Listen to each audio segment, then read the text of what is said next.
racing before he stepped onto the NASCAR scene, and they'd be racing after. But damned if Cale Yarborough didn't leave his footprint on the sport by the time his driving days were done.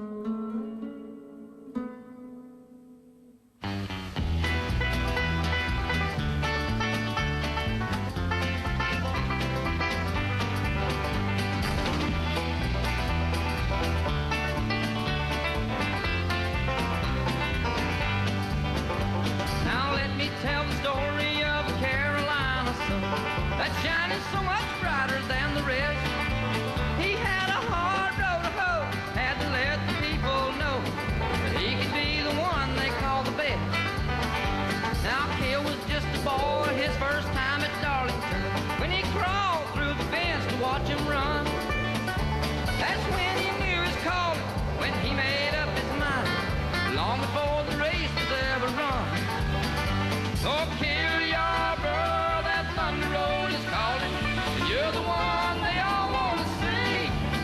And it don't matter anymore what you're running for, that thunder road is where you want to be. Oh, that thunder road is where you want to be. Yeah, that thunder road is where you want to be.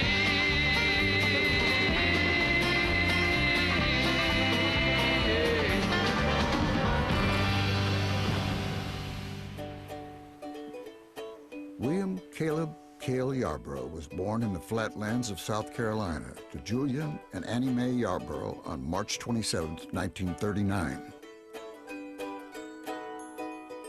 If life was tough, Cale's family was even tougher. Cale's daddy was killed when he was 11 years old. His middle brother was 9, and his little brother was 3. So I had those 3 boys. Cale kind of felt like he was man of the house, that he could rule the roost, and he did it. My dad got killed when he was 31 years old in an airplane. One day we were riding around the farm in an old pickup, and I was probably 7, 8, 9 years old, somewhere in there, and he just out of the blue said, "Son, always remember, be yourself. If people don't like you as who you are, they aren't gonna like you as who you try to be." It's just a shame that he loved racing so much that he wasn't around to see how it turned out. When my husband was killed, they said, "You going back home to your mother and daddy?" I said, "To mother and daddy with 3 children? No, I'll stay right here." I don't know of anywhere else in the world that I would have loved to grown up in this little community called Sardis, which is right outside of Timmonsville. The family business was tobacco, and Cale grew up working the fields. Although he had a head for business, Cale also had a heart for adventure. A group of us young fellas one day, we used to swim in Lynch's River down here. We just came up on an alligator. We played with it more than we wrestled it, I'll be honest with you. I was struck by lightning right there where I grew up. Ball of lightning hit and bounced, came through the window, tore the television all up, and hit me right in the chest.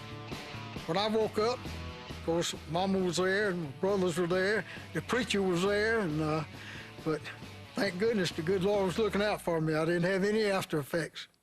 I've seen the time I could have skinned him alive or given him away, but now I wouldn't take anything for him. For Timmonsville High School class of '57, Cale was the big man on campus. He made a name for himself on the gridiron, where a word spread about the Timmonsville Flash. I love football. Played for the state championship one time and had a good coach. His name was Wallace Walker, and Wallace Walker was one man that gave me a lot of my determination. I learned an awful lot from that man, so I love the game of football. We had heard about this guy that was such a good running back, and we all decided we'd just go over and see him. And Lord of mercy, he'd outrun a Harley Davidson for 60 yards. It was unreal. I had several scholarships. I got a letter from the Washington Redskins asking me to try out with them.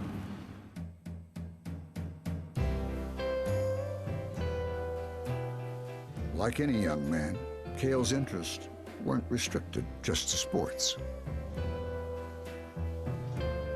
A friend of mine told me one day, said, "There's the prettiest little girl working in a drugstore in Atlanta that you ever saw." Sure enough, I went down there and at dinner time, and there she was behind the counter. And I knew right then I was in trouble. So he went to the drugstore, and he asked me out for a date. I liked him immediately. We started dating, and it must have been love at first sight, because we didn't date too long before we were at a diamond. They were married in 1961, and Betty Jo would be Cale's constant companion throughout his life. That's what I tell the race drivers all the time. I said, make sure you marry the right woman, because I've known very few great race drivers that didn't have a really great woman behind them.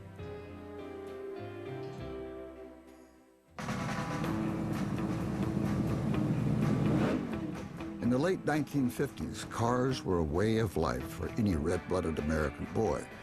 Cale Yarborough was no exception. I'd drag my race cars to school sometime and work on them during recess. When I first started, we were running. Wasn't any paved tracks in my part of the country. Everything was dirt. I grew up racing in places like Sumter and Columbia and Myrtle Beach, but they were all dirt tracks. I wouldn't take nothing for growing up on dirt. I think it helped me become the race driver that I eventually became.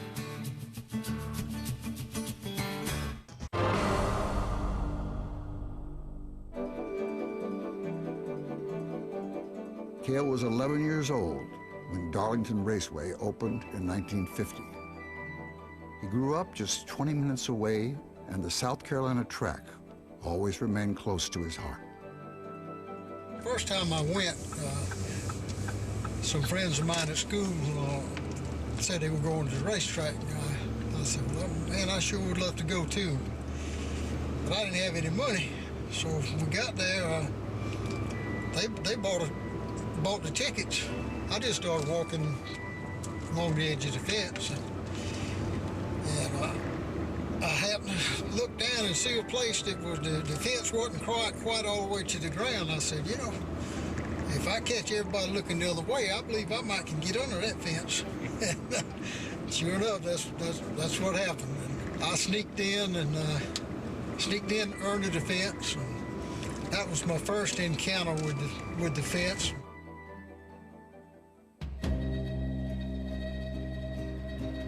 It's the toughest racetrack that I ever raced on, and I've raced on just about all of them, and it's tough.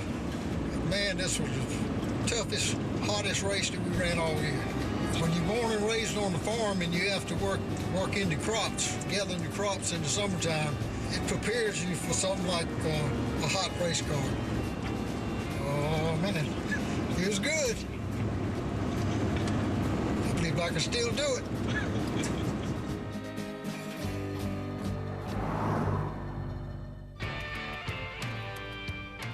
On the local circuit, Cale quickly made a name for himself as a hard charger. After a series of rides, Cale had the good fortune to meet John Holman of Holman Moody fame. I talked to John Holman, and he said, Cale, let me tell you what you need to do. He said, you need to come up here and go to work here at Holman and Moody's, and if something comes up, which might, you'll be right here on the spot. So that's what I did. I moved to Charlotte.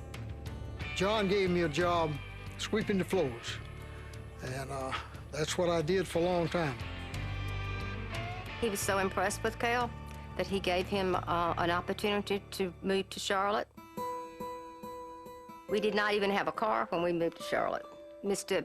Holman gave us a car, and we had an apartment, I think Cale worked at the race shop there for $85 a week. You got a child coming? But the more I thought about it, I said, I know I can do this. I know I can do it. And I stuck at it. Cale's persistence would soon pay off. 1965 marked a turning point in his career. Cale ran 46 races, finished 10th in points, and got his first win. The first race he won, I think it was in Valdosta, Georgia. And after he won that, people started recognizing how, you know, he was a great person as well as a driver. Cale's next move was racing for Banjo Matthews.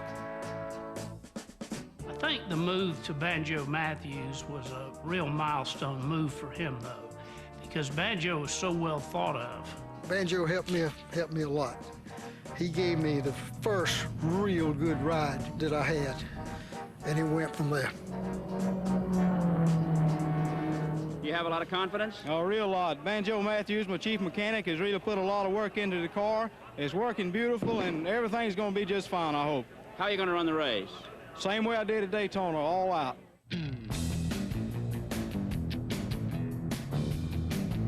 Cale put on quite a show, and true to his word, he drove all out. So Cale Yarborough moves into second position, biding his time, waiting game that he's been doing all afternoon. You know, I've seen him take some pretty good rides. He's probably one of the few drivers that's ever been completely out of the joint. He and Junior Johnson. I guess me and him is the only two's won out of that racetrack. Looks like he's going to make his move now. Whoops, he's getting far enough up, and those boys are in trouble. Oh, Yarborough right out of the racetrack. And Cale went completely out. I said, well, you know, he's probably hurt himself. 2 seconds later, there he is walking back towards the garage area. I mean, most people would have faked being hurt. Cale, it's good to see you standing here. What happened down there? Sam McQuigg was leading the race, and I was running second. My right front fender caught his door, and I slid off his car, climbed the guardrail, and went over. What kind of a ride down was it? Well, it felt about like those astronauts been up in space 8 days. It felt about like 8 days I was up there, too. NASCAR had a new star.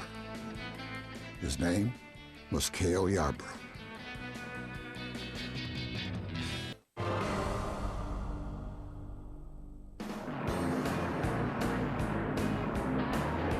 And here's a new leader now, Cale Yarborough. Number 27, driving a 66 Ford. Yarborough's from Timmonsville, South Carolina. Under the guidance of Banjo Matthews, Cale became a more knowledgeable racer, and his reputation continued to spread. Banjo settled Cale down to where he was becoming a 500-mile race driver. He run real good, and the sportsman, you know, that he was running, and he run good for Banjo Matthews. So he's just a good upcoming driver. Some of the guys at Ford kind of liked him too. At the end of the season, Ford put me with the Wood brothers, took me from Banjo and put me with the Wood brothers. During the 1960s, the Wood brothers were one of the best race teams in NASCAR. They were a perfect match for Cale. Wood brothers had an uncanny ability to pick drivers. And then once they picked them, to get the most out of them. Wood brothers cars have always won races, and you know, when I got there, I figured that I was about at the top. Either do or die. he just couldn't stand for anybody to pass him. We'd try to calm him down a little bit. He was hard to hold. I mean,